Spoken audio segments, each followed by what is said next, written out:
किताब को जब पहली बार बोला गया तब मंच से लोग भाग खड़े हुए, जिसे सुनकर किसी ने धमकी दी, किसी ने तारीफ की और किसी की आंखों में आंसू आ गए। ये किताब है ओशो की from sex to super consciousness. Hindi में कहें तो काम से राम तक। ये कोई अश्लील किताब नहीं है। यह एक दार्शनिक, आध्यात्मिक और वैज्ञानिक दृष्टि से लिखी गई वह रचना है जो बताती है कि काम ऊर्जा यानी सेक्स ऊर्जा ही वह बीज है जिससे परमात्मा का फूल खिल सकता है। तो आइए शुरू करते हैं। अध्याय 8, sex the genesis of love, मतलब काम, प्रेम का जन्म स्थान। दोस्तों, ओशो एक बहुत सीधा सवाल पूछते हैं, प्रेम क्या है? और फिर वे खुद ही कहते हैं, महसूस करना आसान है, परिभाषित करना बहुत कठिन। जैसे किसी मछली से पूछो, समुद्र क्या है? मछली कहेगी, यह रहा समुद्र, चारों तरफ है, बस। लेकिन अगर तुम कहो परिभाषा बताओ, तो वह चुप हो जाएगी। प्रेम भी वैसा ही है, जिया जा सकता है, बताया नहीं जा सकता। ओशो कहते हैं, पिछले 5000 सालों में मनुष्य ने प्रेम के बारे में बात तो बहुत की, लेकिन जिया नहीं। मंदिरों में भजन गाए, प्रेम के गीत लिखे, लेकिन असली प्रेम वह कहीं नहीं। और इसका कारण क्या है? ओशो कहते हैं, धर्म और संस्कृति ने प्रेम की नींव को ही नष्ट कर दिया। कैसे? काम ऊर्जा का विरोध करके। ओशो एक बेहद महत्वपूर्ण बात कहते हैं, काम ही प्रेम का प्रारंभ है, सेक्स ही प्रेम यात्रा का पहला कदम है। जैसे गंगा का उद्गम गंगोत्री है, वैसे ही प्रेम का उद्गम काम ऊर्जा है। लेकिन हमारे धर्म गुरुओं ने, हमारे नेताओं ने इसी गंगोत्री पर हमला किया। उन्होंने कहा, काम पाप है, काम नरक है, काम से दूर भागो। और जब उद्गम को ही बंद कर दिया, तो प्रेम की नदी कहां से बहेगी?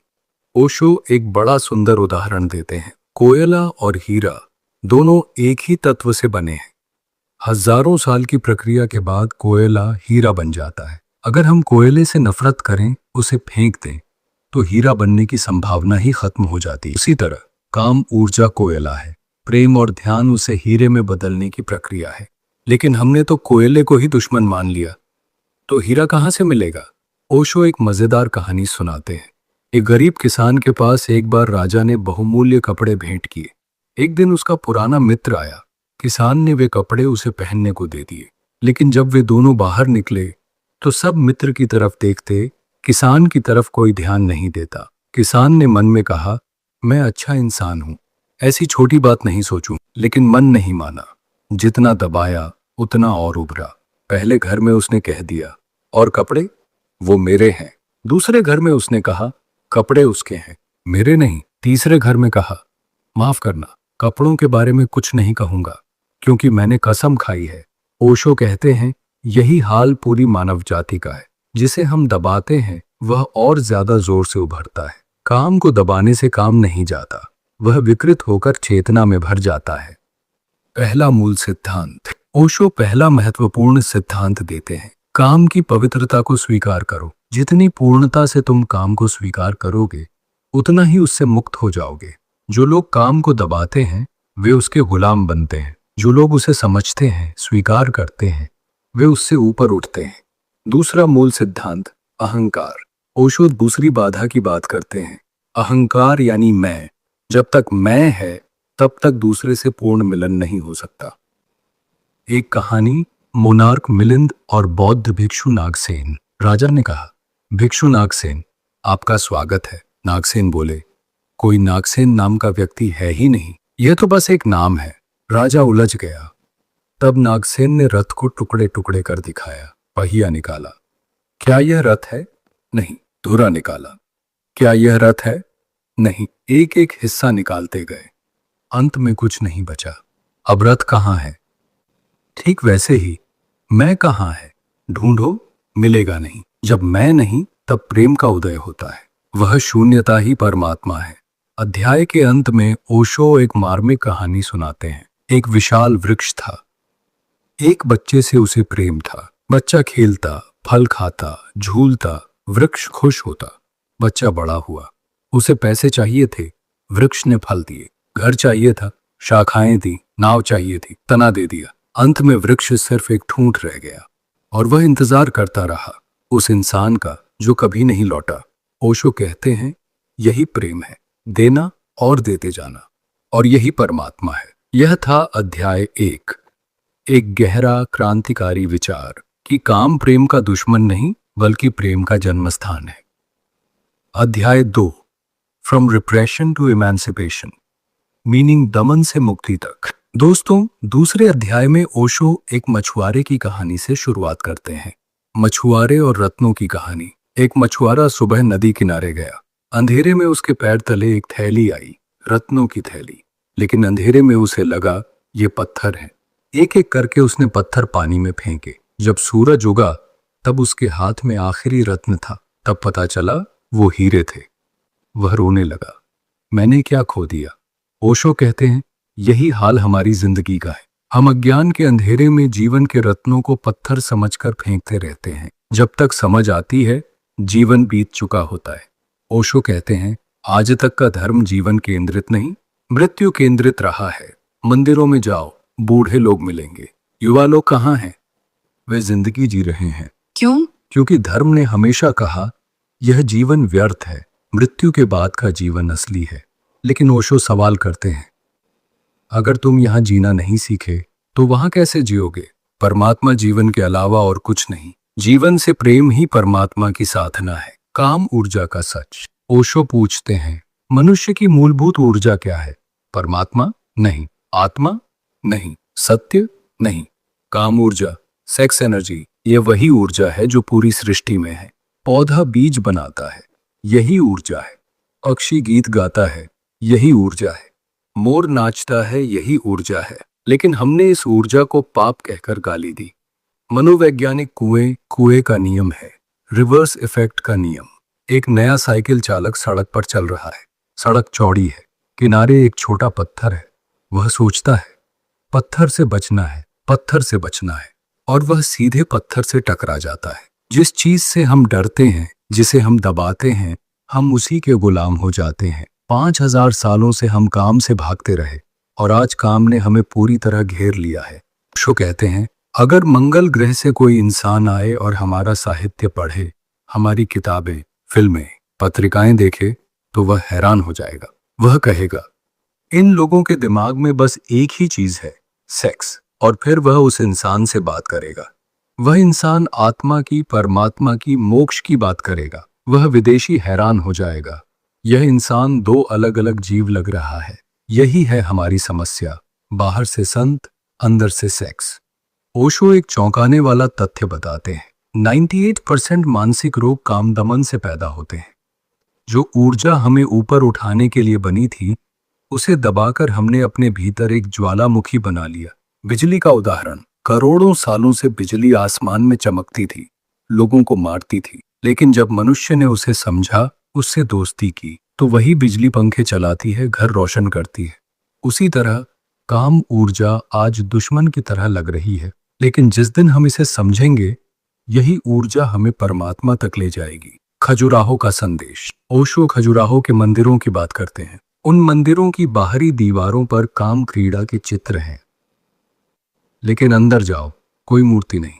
क्यों? क्योंकि उन मंदिरों के निर्माताओं का संदेश था जो अभी भी काम में उलझे हो, उनका अधिकार नहीं है भीतर के मंदिर में जाने का। पहले बाहरी दीवार पर ध्यान करो, काम को समझो, तब भीतर आओ। परिधि पर काम है, केंद्र में परमात्मा। दूसरा अध्याय हमें यह सिखाता है दमन कभी मुक्ति नहीं देता, समझ ही मुक्ति है। जो ऊर्जा हम दबा रहे हैं वही हमारी सबसे बड़ी शक्ति है। अध्याय 3, द पिनिकल ऑफ मेडिटेशन। तीसरे अध्याय में ओशो एक चित्रकार की कहानी से शुरू करते हैं। एक चित्रकार और शैतान की कहानी। एक प्रसिद्ध चित्रकार ने युवावस्था में एक चरवाहे का चित्र बनाया था। उसकी आंखों में परमात्मा की झलक थी। वह चित्र विश्व प्रसिद्ध हो गया। बुढ़ापे में उसने शैतान का चित्र बनाने की सोची। वह एक जेल में गया। एक कैदी था, 7 हत्याएं कर चुका था। उसकी आंखों में नरक था। चित्र बना। जब दोनों चित्रों को साथ रखा, कैदी रो पड़ा। यह दोनों चित्र मेरे हैं। वह चरवाहा भी मैं था, यह शैतान भी मैं हूं। ओशो कहते हैं हर इंसान में दोनों संभावनाएं हैं, देवता बनने की भी, शैतान बनने की भी। ऊर्जा एक है, दिशा अलग है। ओशो कहते हैं स्वर्ग कमजोरों के लिए नहीं है। जो अपनी ऊर्जा बचाते हैं वे ऊपर उठते हैं, जो ऊर्जा बर्बाद करते हैं वे नीचे गिरते हैं। सबसे बड़ी ऊर्जा का छिद्र क्या है? काम भोग, लेकिन इसका उपाय दमन नहीं है।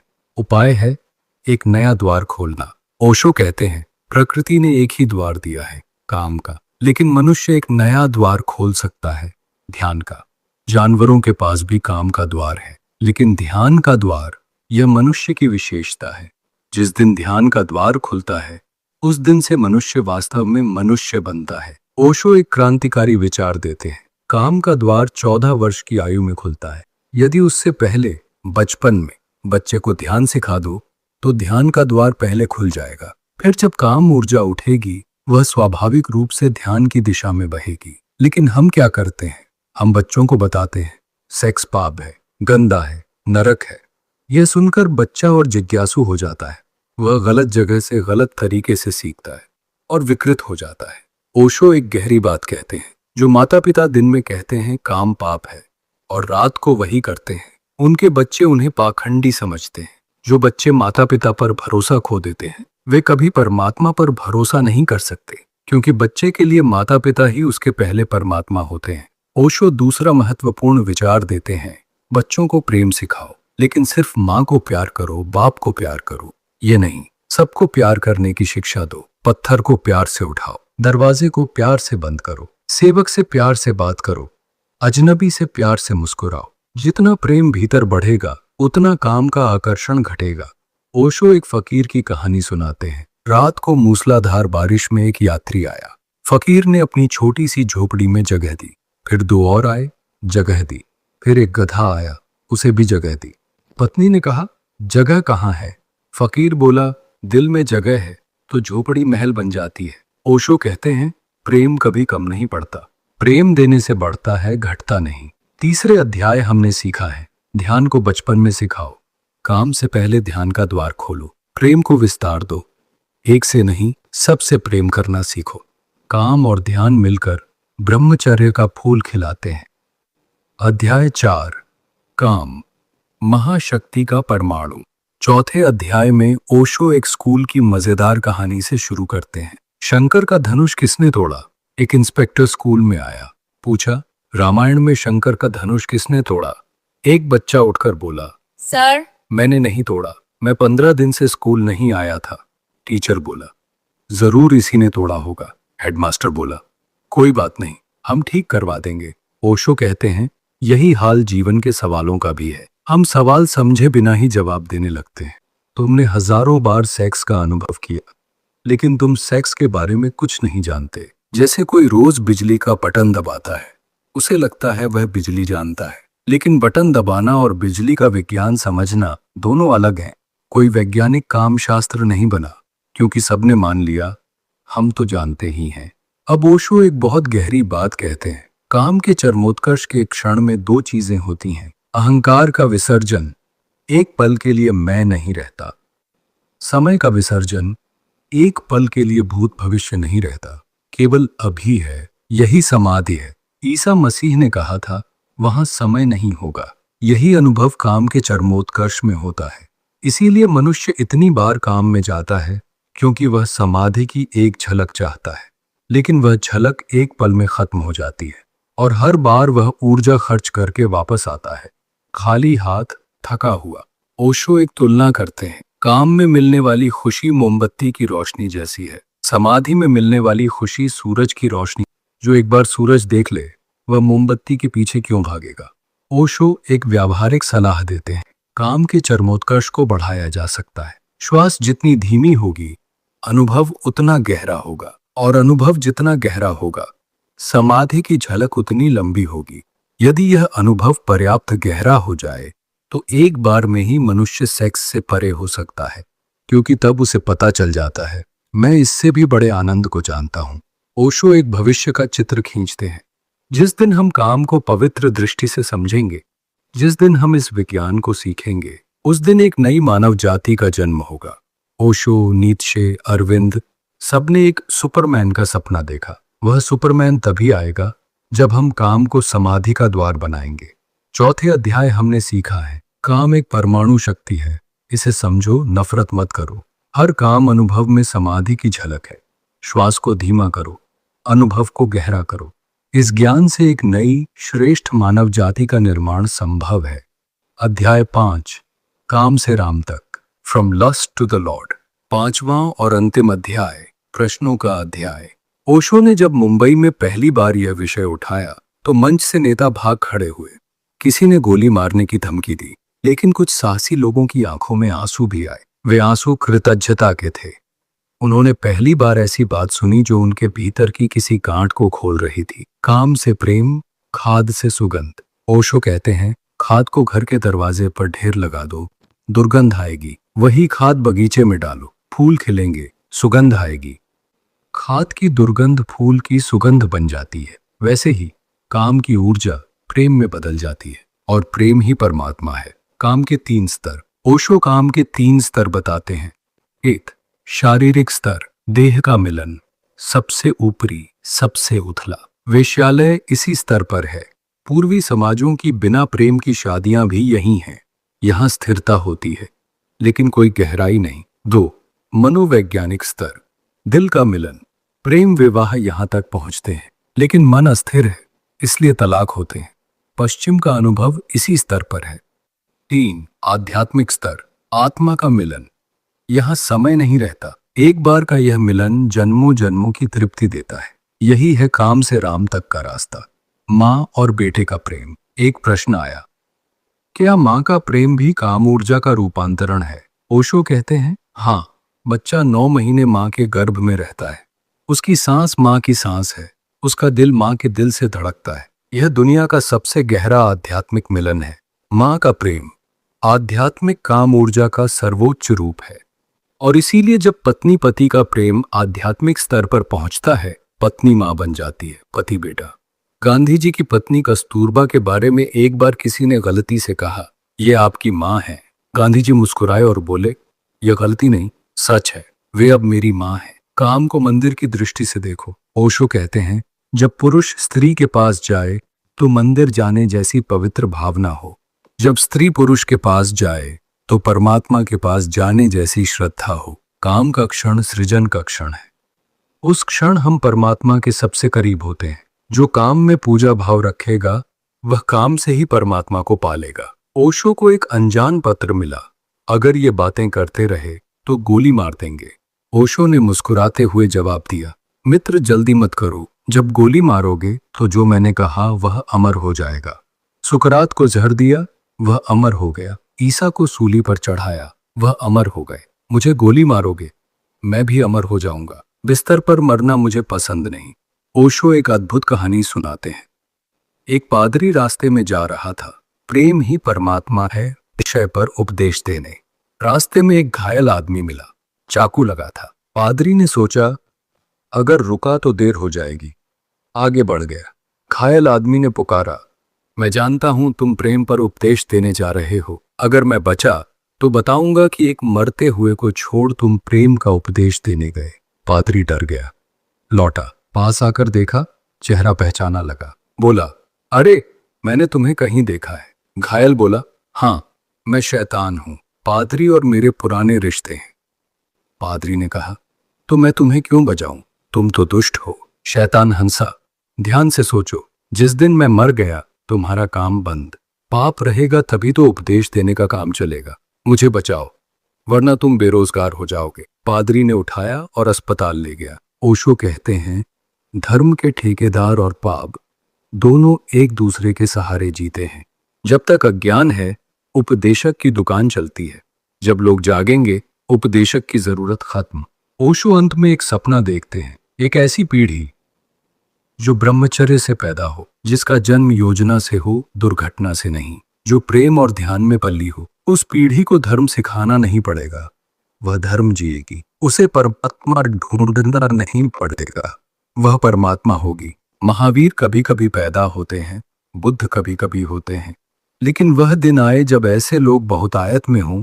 यही मनुष्यता का असली विकास है। दोस्तों, आज हमने ओशो की इस महान पुस्तक के 5 अध्यायों को समझा।